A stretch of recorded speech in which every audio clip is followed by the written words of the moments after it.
Community gathered at Alethea Tanner Park tonight in Northeast D.C. to support people who lost their pets in a flood at a doggy daycare. 10 dogs were killed after floodwaters rushed into District Dogs on Rhode Island Avenue during Monday's storms. The owner of District Dogs has offered his condolences. Meanwhile, D.C. officials say there was a sewage backup in the pipes right underneath that business. While the business and district work to figure out how this happened, people again gathered at Alethea Tanner Park tonight to support families who lost their beloved pets.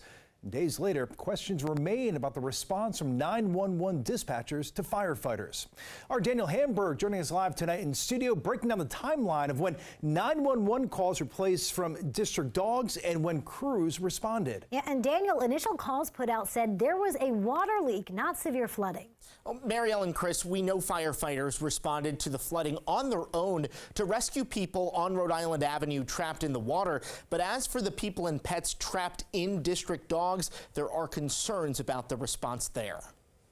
City Administrator Kevin Donahue says there were at least 3 911 calls made between 5:06 and 5:18 on Monday. Each of the calls came from different individuals, 2 of them from out of the jurisdiction, one from the last one at 5:18 from, it looks like, individuals who were inside of District Dogs. At 5:06, firefighters radioed back to the Office of Unified Communications saying they set up a command post.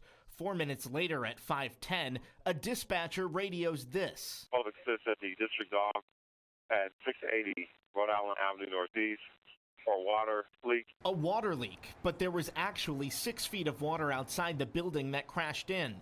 Donahue says a call to 911 at 5:18 made clear there was an emergency. At 5:21, dispatchers told firefighters there were 7 people trapped inside and what the caller said was 12 feet of water. 4 minutes later, at 5:25, a different dispatcher asked if they knew about the people trapped inside. That's affirmative. We have the boat working their way to rescue 2 people, and they're going to go check it now. It's still unclear when firefighters first knew people and dogs were trapped. Questions Donahue punted today, saying they need time to gather more info. I need for the folks looking at it to listen to all the radio traffic, to interview folks and put timestamps on it. And that yet hasn't happened. Donahue says he's talked with both the fire chief and the OUC director, but transcriptions of all the radio traffic is necessary for clarity. In the studio, Daniel Hamburg, DC News Now.